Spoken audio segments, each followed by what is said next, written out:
मुझे प्यार हुआ था कहानी के एपिसोड नंबर 3 में आपका हार्दिक स्वागत है। दोस्तों, आप सुन रहे हैं कहानी हमारी सुकून एफएम चैनल पर। अगर आप पहली बार आए हैं तो सुकून एफएम चैनल को सब्सक्राइब जरूर कर लीजिएगा। वीडियो को अंत तक देखिए, आपको मजा आएगा। और इसी के साथ हम दोस्तों आपके लिए चैलेंजेस की वीडियो शॉर्ट्स भी बनाना शुरू कर रहे हैं। हम चैलेंज करना शुरू करेंगे और शॉर्ट्स बनाना शुरू करेंगे। आप लोग जरूर देखिएगा, आपको भी मजा आएगा। चलिए, आज के एपिसोड में आपका फिर से स्वागत है। शुरू करते हैं कहानी। मिश्रा टावर के अति सुरक्षित और भव्य बोर्ड रूम के भारी कांच के दरवाजे जब राकेश खुराना और शिखा के पीछे बंद हुए तो अंदर एक ऐसा सन्नाटा छा गया जो किसी तूफान के गुजर जाने के बाद का होता है। कमरे की हवा में अभी भी शिखा के महंगे परफ्यूम की हल्की सी महक के साथ उसके खौफ और आंसुओं की गंध घिली हुई थी। वो घमंड जो परसों तक नॉर्थ कैंपस की हवाओं में उड़ता था, आज मिश्रा ग्रुप की 80वीं मंजिल के इस महंगे कालीन पर कुचला हुआ पड़ा था। लक्ष्य अपनी उसी ऊंची काले चमड़े की कुर्सी पर बिल्कुल शांत बैठा था। उसकी सांसों की गति सामान्य थी। उसके चेहरे पर न कोई विजयी मुस्कान थी और न ही किसी को बर्बादी करने का पछतावा। वो उस ध्यान मग्न योगी की तरह लग रहा था जिसने अभी अभी अपने सबसे बड़े आंतरिक राक्षस का वध कर दिया हो। सिंघानिया, जो मिश्रा ग्रुप के सबसे पुराने और चतुर कानूनी सलाहकार थे, वो 20-22 साल के नौजवान की सर्द और बेखौफ कार्यशैली को देखकर मन ही मन कांप गए थे। उन्होंने अपने जीवन में रघुनाथ मिश्रा की क्रूरता देखी थी, लेकिन इस नए वारिस के अंदर का जो आग और बर्फ का संतुलन था, वो किसी भी बड़े कारपोरेट शार्क के लिए खौफनाक था। तभी सिंघानिया ने सन्नाटे को चीरकर बड़े ही अदब से कहा, छोटे मालिक, खुराना ग्रुप के शेयर्स को वापस स्टेबल करने के निर्देश दे दिए गए हैं। कल सुबह तक उनके बैंक के खाते अनफ्रीज हो जाएंगे। जैसा आपने कहा था, उनकी कंपनी तो बच गई, लेकिन उनका गुरूर, मार्केट में उनकी साख अब हमेशा के लिए आपके रहमो करम पर रहेगी। लक्ष्य ने अपनी कुर्सी को घुमाया और कांच की उस विशाल दीवार के पार देखने लगा, जहां से पूरी दिल्ली शहर की टिमटिमाती रोशनियां किसी बिछी हुई बिसात की तरह नजर आ रही थी। उनकी ये बात सुनकर आगे से लक्ष्य ने अपनी गहरी आवाज में कहा, सिंघानिया जी, मुझे खुराना ग्रुप की दौलत से कोई मतलब नहीं। मेरा मकसद सिर्फ एक था, उस अहंकार को तोड़ना जो इंसान को इंसान नहीं समझने देता। शिखा को एक घमंड था कि उसका पैसा उसे हर जलालत से बचा सकता है और किसी भी गरीब को कुचल सकता है। आज उसने उस पैसे की असली औकात देख ली, लेकिन मेरा काम अभी खत्म नहीं हुआ है। लक्ष्य की आवाज गहरी और एकदम स्थिर थी। उसकी बात सुनकर सिंघानिया ने हैरानी से पूछा, क्या मतलब सर? क्या आप अभी भी उन पर कोई और कार्रवाई करना चाहते हैं? यह सुनते ही लक्ष्य अपनी कुर्सी से उठा। उसने अपने महंगे डिजाइनर सूट के कटन कोट के बटन खोल दिए और मेज के पास आकर खड़ा हो गया। उसने धीरे से कहा, नहीं, उन पर अब कोई कार्रवाई नहीं होगी, लेकिन यह जरूरी है कि मेरी यह असली पहचान इस कमरे में और इस टावर के इन चार दीवारी के बीच बिल्कुल बाहर न जाए। खासकर दिल्ली यूनिवर्सिटी में किसी को भी, हवा के एक झोंके को भी यह भनक नहीं लगनी चाहिए कि लक्ष्य मिश्रा कौन है और खुराना ग्रुप के साथ क्या हुआ है। वहीं अब सिंघानिया थोड़े उलझन में थे। उन्होंने कंफ्यूज होकर कहा, पर सर, शिखा और राकेश खुराना तो जान चुके हैं कि आप कौन हैं। क्या वो मार्केट में या कॉलेज में जाकर ये बात नहीं बताएंगे? उसके बाद सुनकर लक्ष्य के होठों पर एक बहुत ही हल्की, लगभग ना के बराबर दिखने वाली रहस्यमयी मुस्कान तैर गई। उसने स्वर में कहा, डर इंसान की जुबान पर सबसे बड़ा ताला होता है सिंघानिया जी। राकेश खुराना इस वक्त इतना डरा हुआ है कि वो अपने ही साय से कांप रहा होगा। वो जानता है कि अगर उसने मेरे नाम का एक अक्षर भी किसी के सामने लिया तो जो तबाही मैंने आज रोकी है वो कल सुबह उसके दरवाजे पर फिर से खड़ी हो जाएगी। और रही बात शिका की, तो वह अब इस शहर में नहीं रुकने वाली। उसका घमंड टूट चुका है और घमंड इंसान की अपनी जलालत की कहानी दुनिया को कभी नहीं सुनाता।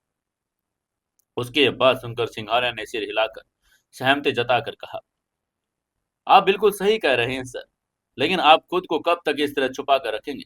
आपके पास हजारों करोड़ का साम्राज्य है। आज आप वापस उस सिलन भरे कमरे में क्यों जाना चाहते हैं? तभी लक्ष्य ने सिंघानिया की आंखों में सीधा देखकर कहा, क्योंकि सिंघानिया जी, अगर आज मैं अपनी इस हैसियत के साथ दुनिया के सामने आ गया तो लोग मेरी नहीं, मेरी इस कुर्सी और मेरे इस सूट की इज्जत करेंगे। जो लोग कल तक मेरे फटे जूतों पर हंस रहे थे वो रातों रात मेरे सामने झुक जाएंगे। मुझे वो सम्मान झूठा नहीं चाहिए। मैं अपनी डिग्री, अपनी पहचान अपने दम पर हासिल करना चाहता हूँ। मैं उस दुनिया के एक गरीब और एक आम स्टूडेंट बनकर रहना चाहता हूँ ताकि मैं देख सकूं कि पैसे के बिना ये दुनिया असल में कैसी दिखती है। ये मेरा कवच है, इसे मैं कभी नहीं उतारूंगा। उसकी ये बात सुनकर सिंघाने ने अपनी गर्दन झुकाकर कहा, जैसी आपकी आज्ञा छोटे मालिक, आपके आदेशों का पूरी तरह से पालन होगा। हमारे साइबर सिक्योरिटी विंग के सारे डिजिटल फुटप्रिंट मिटा दिए हैं। कॉलेज में या किसी भी न्यूज एजेंसी में आपकी कोई जानकारी नहीं पहुंचेगी। तभी लक्ष्य ने सिर हिलाकर कहा, ठीक है, कल सुबह मेरे उसी पुराने नंबर पर जरूरी फाइल्स भेज दीजिएगा। ये कहकर लक्ष्य ने अपना महंगा कोट उतारा और उसे कुर्सी पर फेंक दिया। उसने वही अपनी पुरानी घिसी सूती शर्ट पहनी, अपने फटे हुए जूतों को पैरों में फंसाए और अपना पुराना बैकपैक कंधे पर टांग लिया। मिश्रा टावर के उस राजकीय माहौल से निकलकर लक्ष्य जब नीचे सड़क पर आया तो दिल्ली की रात और भी गहरी हो चुकी थी। उसने सिंघानिया की भेजी हुई बुलेट प्रूफ मैकबे कार में बैठने से इनकार कर दिया। वो एक सामान्य इंसान की तरह सड़क किनारे चलने लगा। उसने एक ऑटो वाले को हाथ दिया और मुखर्जी नगर की तरफ चल पड़ा। ऑटो में बैठे बैठे लक्ष्य दिल्ली की उन चमकती हुई सड़कों को देख रहा था। कल तक इन बड़ी बड़ी इमारतों और महंगी कारों को देखकर उसके मन में एक हीन भावना पैदा होती थी, एक बेबसी महसूस होती थी। लेकिन आज उसका नजरिया बिल्कुल बदल चुका था।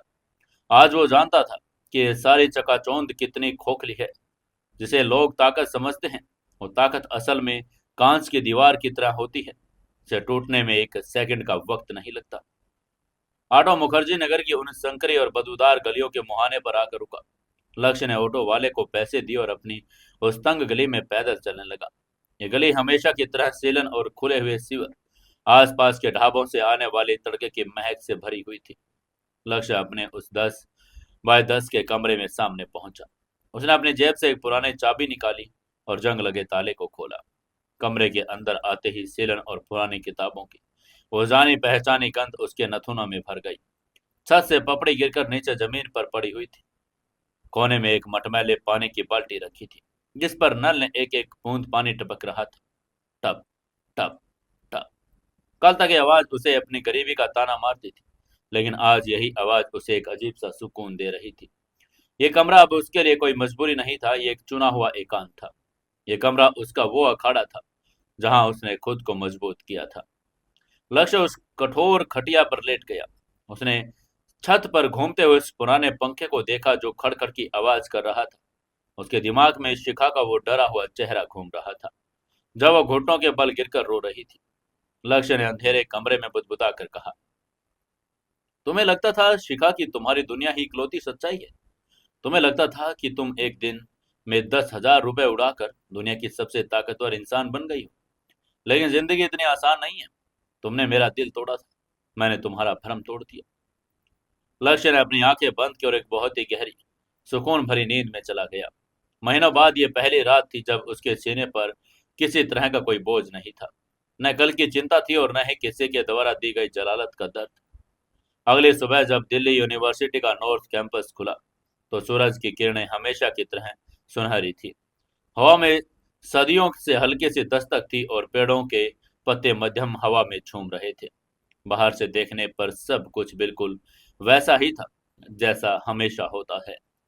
स्टूडेंट छात्राएं अपने महंगे और फैशनेबल कपड़ों में सज धज कर कॉलेज आ रहे थे। कोई अपनी महंगी नई स्पोर्ट्स बाइक की रेस दे रहा था, तो कोई अपने दोस्तों के साथ जोर जोर से हंस रहा था। कैंटीन से समोसे और कॉफी की महक आ रही थी।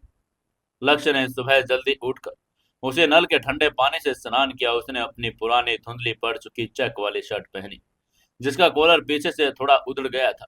उसने अपने वही फटे पुराने जूते पहने और अपना बैग टांग कर कॉलेज की तरफ निकल पड़ा।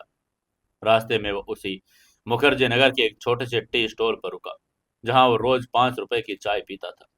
चाय वाले ने उससे देखकर मुस्कुरा कर कहा, आ गए भैया, आज एक चाय के साथ रस भी दे दूं।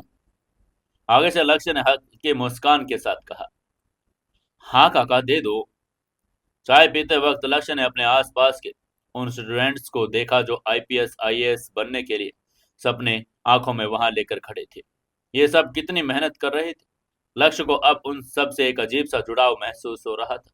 वो जानता था कि वो उन सब से अलग है, वो एक अरबपति है, लेकिन उसका दिल अभी भी इसी जमीन से जुड़ा हुआ था। चाय खत्म करके लक्ष्य पैदल ही नॉर्थ कैंपस के उस आलीशान गेट के अंदर दाखिल हुआ। अंदर घुसते ही उसे ऐसा लगा जैसे हवाओं का रुख आज कुछ बदला हुआ है। कॉलेज का माहौल कल तक शिखा के इर्द गिर्द घूमता था। शिखा का आना, उसके महंगे गॉगल्स उतारना, उसकी सहेलियों का उसके पीछे पीछे चलना, ये सब कॉलेज का अघोषित नियम सा बन गया था। लेकिन आज वो चकाचौंध गायब थी। शिखा आज कॉलेज नहीं आई थी। लक्ष्य जानता था कि वो कभी इस कॉलेज में नहीं आएगी। लक्ष्य अपना सिर झुकाए हुए बिना किसी की तरफ ध्यान दिए सीधे इकोनॉमिक्स डिपार्टमेंट की अपनी क्लास की तरफ बढ़ने लगा। रास्ते में वो उन्हीं लोगों के पास से गुजरा जो परसों शिखा के साथ खड़े होकर लक्ष्य की फटी हुई शर्ट पर हंस रहे थे और उस पर फप्तियां कस रहे थे। लेकिन आज आज उन लोगों की जुबान पर लक्ष्य का नाम नहीं था। आज वहां कुछ और ही फुसफुसाहटें चल रही थी। एक लड़की अपने दोस्त के कान में कह रही थी, अरे तूने सुना क्या हुआ? आगे से दूसरे ने जवाब दिया, अरे हाँ यार, लेकिन मुझे यकीन नहीं हो रहा, वो इतनी बड़ी बड़ी बातें करती थी। लक्ष्य चुपचाप अपनी क्लास में गया और हमेशा की तरह पीछे वाली बेंच पर बैठ गया। उसने अपनी पुरानी नोटबुक निकाली, पढ़ने का नाटक करने लगा। लेकिन उसके कान के आसपास की आवाजों को वो बारीकी से सुन रहा था। कुछ ही देर में क्लास खत्म हुई और लक्ष्य बाहर निकलकर कॉलेज की मेन कैंटीन की तरफ चला गया। कैंटीन का नजारा आज देखने लायक था। कैंटीन के बीचों बीच स्थित उस सबसे अच्छी रिजर्व माने जाने वाली टेबल आज रिया, तान्या और काव्या बैठी थी। शिखा की ही वो तीन सबसे खास सहेलियां जो परसों तक शिखा के एक कदम पर आगे चलती थी, जो शिखा की हाँ में हाँ मिलाती थी, शिखा के पैसों पर ऐश करती थी। लेकिन आज वहां शिखा नहीं थी। आश्चर्य की बात यह थी, उन सहेलियों के चेहरे पर अपनी बेस्ट फ्रेंड के ना होने का कोई दुख या चिंता भी नहीं थी। इसके विपरीत उनके चेहरों पर एक अजीब सी उत्तेजना और गॉसिप करने की बेताबी साफ झलक रही थी।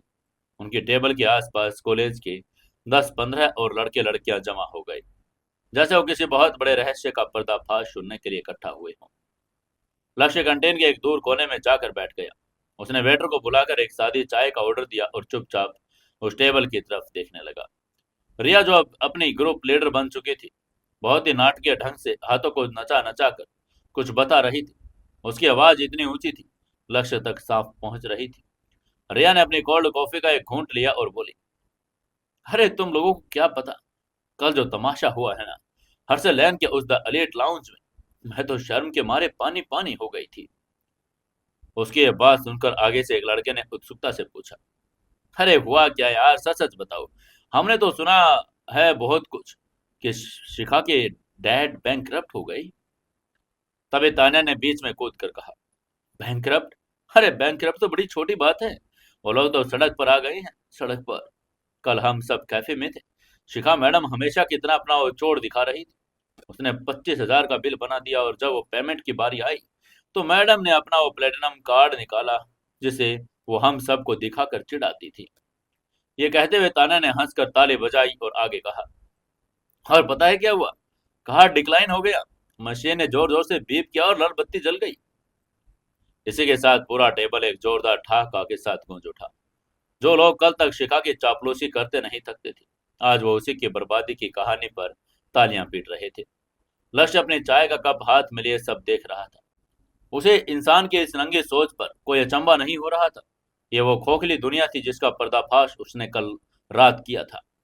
तभी रिया ने अपनी बात को और भी मजेदार दार बनाकर आगे कहा, उसके बाद तो मैडम के पसीने छूट गए। उसने दूसरा कार्ड भी दिया, वो भी ब्लॉक निकला। वेटर ने जब उसके सामने उसे बेइज्जत किया तो शिखा का मुंह देखने लायक था। वो हमसे भी पैसे मांगने लगी। अरे भाई, हम क्यों दे? जब तेरे डैड दिवालिया हो चुके हैं तो हमें क्यों फंसा रही है? उसकी यह बात सुनकर आगे से एक लड़के ने आंखें फाड़ कर पूछा, फिर क्या हुआ? पुलिस आ गई क्या? तभी काव्या ने हंसकर कहा, अरे पुलिस तो आने वाली थी। कैफे के मैनेजर ने उसे इतना जलील किया कि मैं सच बता नहीं सकती। उन्होंने उसने कहा कि आप कोई खुराना हो या मुझे मेरा पैसा चाहिए। आखिर में बेचारी ने अपनी वो 2 लाख वाले डायमंड वॉच, जिस पर वो इतना घमंड करती थी, वो मैनेजर के पास गिरवी रखनी पड़ी। तब जाकर उस मैनेजर ने उसे वहां से जाने दिया। पूरे कैंटीन में यह बात आग की तरह फैल चुकी थी। हर कोई शिखा की इस जलालत के मजे ले रहा था। तभी रिया ने गहरी सांस ली और अपनी आवाज को थोड़ा धीमी करके कहा, अरे सुनो, असली खबर तो आज सुबह की है। मेरी शिखा की सोसाइटी में रहने वाली एक आंटी ने बात बताई। उन्होंने बताया कि सुबह सुबह उनके घर के बाहर पुलिस और बैंक वाले पहुंच गए थे उनका सारा सामान, उनकी वो महंगी मर्सिडीज कार, उनका घर, सब कुछ बैंक ने सील कर दिया। और शिखा का पूरा परिवार रातों रात एक ऑटो में बैठकर कहीं गायब हो गया है। सब कुछ बैंक ने सील कर दिया है। कोई कह रहा है कि वो लोग हमेशा के लिए दिल्ली छोड़कर किसी गांव में चले गए छुपने के लिए। उसके ये बात सुनकर एक लड़के ने सीटी बजाकर कहा, अरे बाप रे यार, कल की राजकुमारी आज सड़क की भिखारी बन गई। इसे कहते हैं कर्मा। बहुत घमंड था ना उसको अपने बाप के पैसों का। हम सबको तो कीड़े मकोड़े समझती थी। अच्छा हुआ भगवान ने उसकी औकात दिखा दी। तभी ताना ने मुंह बनाकर कहा, हाँ यार, मुझे तो शुरू से ही बड़ी एरोगेंट लगती थी। हम तो बस उसकी खातिर उसके साथ सह लेते थे, वरना उसका नेचर तो बहुत ही चीप था। लेकिन इन सब बातों को सुनकर भी लक्ष्य के चेहरे के भाव नहीं बदले। वो बहुत ही शांत था। उसकी आंखें रिया और तान्या के उन नकली चेहरों को पढ़ रही थी। लक्ष्य ने अपने मन में सोचा, कितने अजीब बात है ना। यही वो लड़कियां थी जो परसों शिखा के साथ खड़ी होकर मेरी गरीबी का मजाक उड़ा रही थी। जब शिखा ने मेरे हाथ से वो गिफ्ट छीनकर जमीन पर पटका, तब यही रिया जोर से हंसी थी। जब शिखा ने मेरे कपड़ों की बदबू का मजाक बनाया तो तान्या नाक सिकोड़कर मुझे दुत्कार रही थी। कल तक शिखा इनकी देवी थी, क्योंकि शिखा के पास पैसा था। और आज आज जब शिखा का पैसा खत्म हो गया तो यही सहेलिया सबसे पहले उसकी पीठ में छुरा घोंप रही है। लक्ष्य ने अपनी चाय का एक और घूंट लिया। चाय आज कुछ ज्यादा ही मीठी लग रही थी। उसने मन ही मन में सोचा, पैसा कितना मायावी है। ये कागज का टुकड़ा ये लोगों को अंधा कर देता है। शिखा को लगता है कि ये भीड़, ये दोस्त, ये रुतबा उसका है, लेकिन उसे ये नहीं पता कि ये सब उसके पैसे का था, जो उसके पिता ने वो लोगों को लूट कर लगाया था। आज जब वो पैसा गायब हो गया तो भीड़ भी गायब हो गई। अगर कल को मैं उनके सामने अपना असली रूप, वो मिश्रा ग्रुप का चेयरमैन वाला रूप लेकर आ जाऊं, तो ये लोग मेरे पैर चाटने लगेंगे। ये मेरी ही नहीं, मेरी उस तिजोरी की पूजा करेंगे। तो लक्ष्य को अब शिखा पर दया नहीं आ रही थी। उसने शिखा को सिर्फ सबक सिखाया था और जिसकी वो हकदार थी। उसने शिखा को ऊंचाई से नीचे फेंका था, जहां से गिरने के बाद इंसान की आंखें खुल जाती है। लक्ष्य जानता था कि शिखा आज जिस हाल में होगी, वो कभी उस रात को नहीं भूल पाएगी जब लक्ष्य मिश्रा ने उसके सामने उसके घमंड के टुकड़े टुकड़े किए थे। तभी कंटीन में बैठे कुछ लड़कों की नजर कोने पर बैठे लक्ष्य पर पड़ी। एक लड़के ने लक्ष्य की तरफ इशारा करके कहा, अरे वो देखो, वो लक्ष्य है ना, वही स्कॉलरशिप वाला लड़का जिसे उस दिन शिखा ने बुरी तरह इंसल्ट किया था। उसकी ये बात सुनकर आगे से दूसरे लड़के ने सिर हिलाकर कहा, हाँ वही है वो बेचारा। उस दिन तो वो रोने लगा था, लेकिन आज देख कितने मजे से चाय पी रहा है। लगता है शिखा की बर्बादी की खबर सुनकर उसको बड़ा सुकून मिल रहा होगा। रिया ने भी लक्ष्य की तरफ देखा। कल तक रिया लक्ष्य को देखकर मुंह फेर लेती थी, लेकिन आज उसके चेहरे पर एक अजीब सी सहानुभूति का नाटक था। रिया अपनी कुर्सी से उठी और लक्ष्य की टेबल की तरफ चल दी। तान्या और काव्या भी उसके पीछे आ गई। जब वे लक्ष्य के पास पहुंची तो कंटेन के कई स्टूडेंट की निगाहें उन पर टिक गई। सबको लगा कि शायद रिया आज फिर उसका मजाक उड़ाने आई, लेकिन रिया ने लक्ष्य के सामने पहुंचकर बहुत ही मीठी और नकली आवाज में कहा, हाय लक्ष्य। लक्ष्य ने अपना चाय का कप मेज पर रखा और रिया की तरफ बिना किसी भाव के देखा। उसने कोई जवाब नहीं दिया। तभी रिया के पास पड़ी कुर्सी उसने खींच ली। उसने बैठकर कहा, तुम्हें पता है लक्ष्य, मुझे परसों तुम्हारे लिए बहुत बुरा लगा था। शिखा ने तुम्हारे साथ जो किया वो बहुत ही गलत था। मैंने तो उसे उसी वक्त टोका भी था कि किसी की फीलिंग्स का इस तरह मजाक नहीं उड़ाना चाहिए, लेकिन तुम तो जानते हो ना कि वो कितनी घमंडी और जिद्दी थी। ताना ने भी हामी भरकर कहा, हाँ लक्ष्य, सच में शिखा को अपने पैसों का इतना गुरूर था कि वो किसी को इंसान नहीं समझती थी। लेकिन देखो, भगवान के घर देर है अंधेर नहीं। आज वो खुद सड़क पर आ गई। मुझे तो लगता है कि तुम्हारे ही आंसुओं की बद्दुआ लगी है उसको। लक्ष्य चुपचाप उन दोनों की बातें सुन रहा था। उसे अंदर ही अंदर इतनी जोर की हंसी आ रही थी जिसे वो बड़ी मुश्किल से दबा पा रहा था। ये वही लड़कियां थी जो परसों उसे भिखारी, फटीचर, बदबूदार कह रही थी, और आज ये शिखा की बुराई करके लक्ष्य को हमदर्दी बटोरने की कोशिश कर रही थी। शायद उन्हें लग रहा था शिखा के जाने के बाद अब उन्हें कोई नया शिकार या कोई नया दोस्त चाहिए जो उनकी बात सुन सके। या शायद ये सिर्फ समाज को खुद को अच्छा दिखाने के लिए एक गरीब लड़के के प्रति अपनी नकली दया दिखा रही थी। तब लक्ष्य ने पहली बार अपना मुंह खोलकर कहा, भगवान की बद्दुआ? भगवान किसी को बद्दुआ नहीं देता तान्या। इंसान अपने कर्मों की सजा खुद चुनता है। उसकी आवाज बड़ी ही शांत और गहरी थी। उसकी बात सुनकर आगे से रिया ने गहरी सांस लेकर कहा, तुम बहुत अच्छे इंसान हो लक्ष्य। तुम्हारे दिल में इतनी बेइज्जती के बाद भी कोई गुस्सा नहीं। एनीवे, अब तो वो कॉलेज से हमेशा के लिए चली गई। तुम्हें अब इस चुड़ैल से डरने की जरूरत नहीं। अगर तुम्हें कभी कोई हेल्प चाहिए या नोट्स चाहिए तो बेझिझक मुझसे कहना। We are friends now, okay? ये कहकर रिया ने अपना हाथ लक्ष्य की तरफ बढ़ाया। लक्ष्य ने रिया के उस साफ सुथरे मैनिक्योर किए हुए हाथ को देखा। फिर उसने अपने उस खुरदरे मेहनत करने वाले हाथ को देखा और रिया के हाथ से हाथ मिला सकता था। वो उनकी झूठी दुनिया का हिस्सा बन सकता था।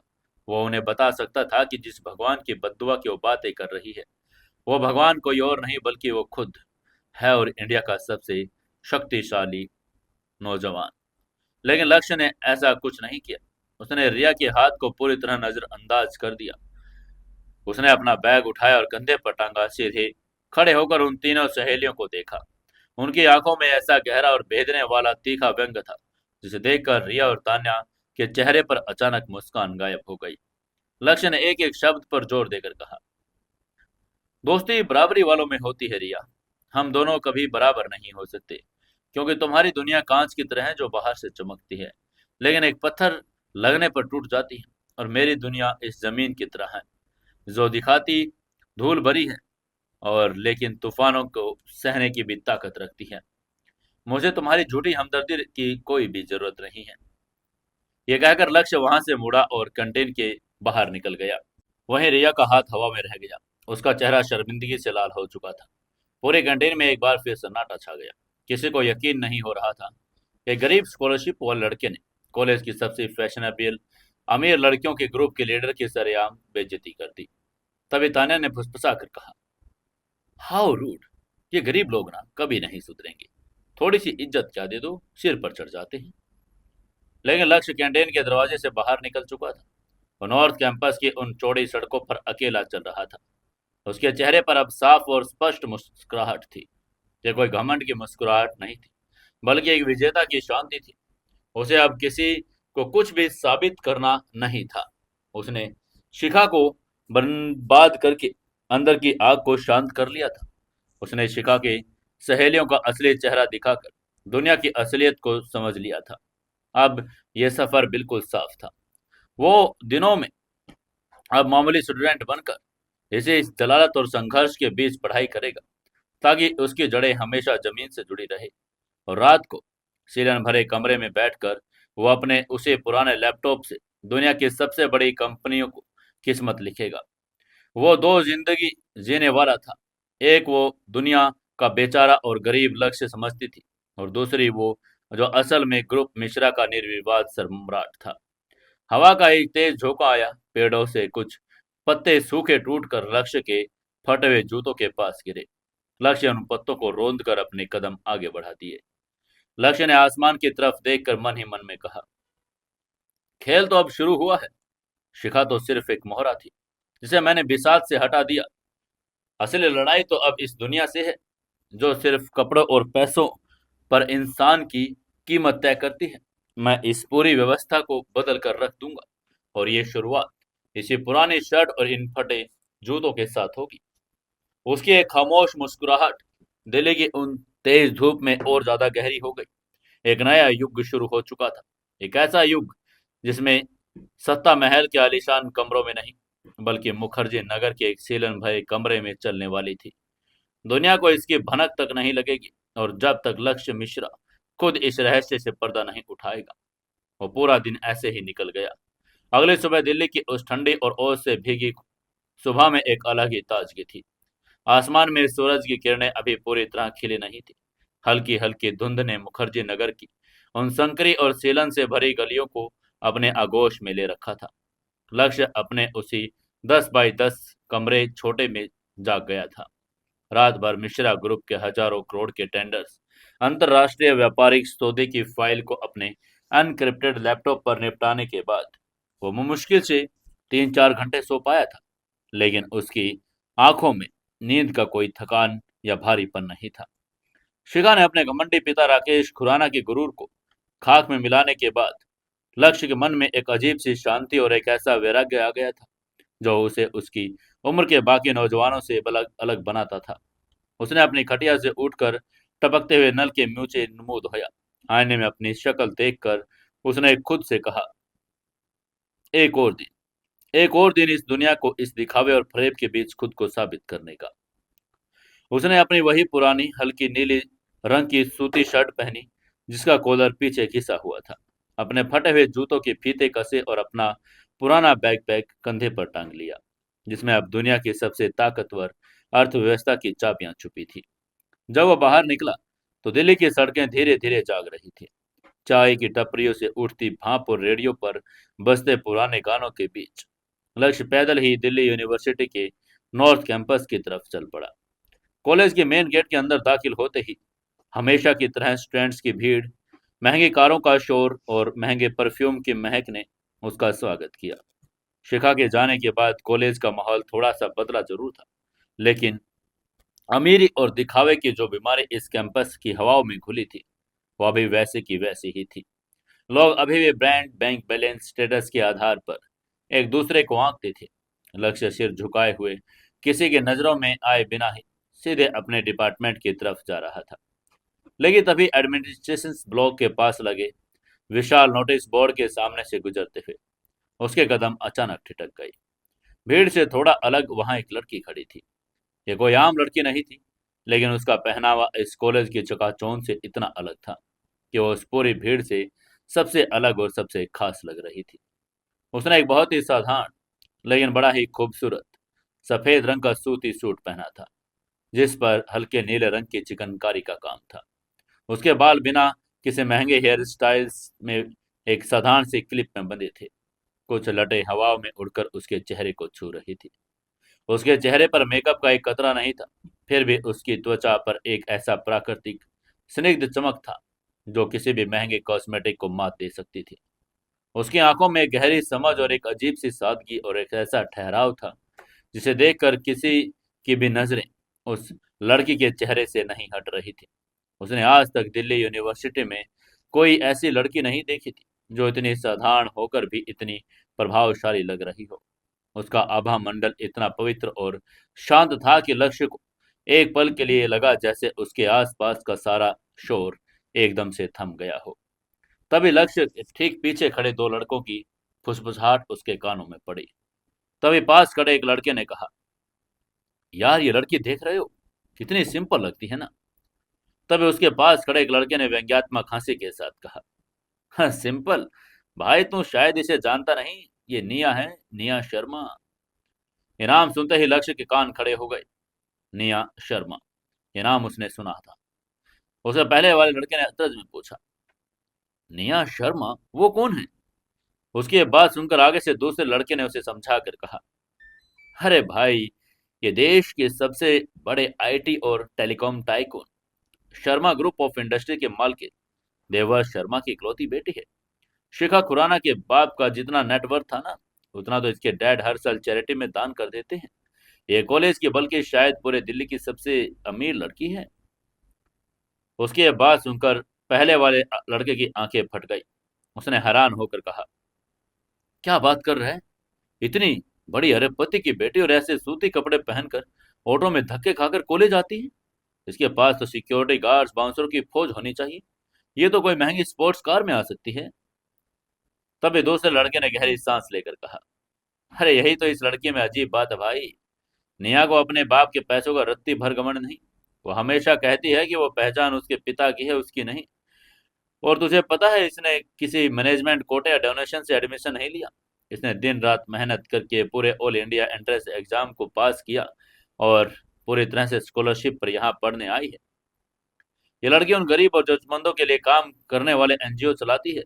इसके डैड ने इसे कई बार महंगी गाड़ियां देनी चाहिए, लेकिन ये हमेशा मेट्रो बस से सफर करती है। इसका मानना है कि जब तक ये खुद अपने पैरों पर खड़ी नहीं हो जाती, तब तक ये अपने पिता के साम्राज्य के 1 रुपए का भी हाथ नहीं लगाएगी।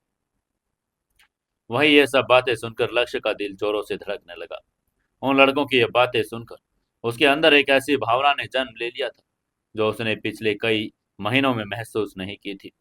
लक्ष्य ने अपने मन में सोचा, दुनिया में ऐसे भी लोग हैं उसका पूरा नजरिया जो शिखा को देखने के बाद बन गया था। हर अमीर इंसान घमंडी, संवेदनहीन और जालिम होता है। आज निया को देखकर वो कांच की तरह चकनाचूर हो गया था।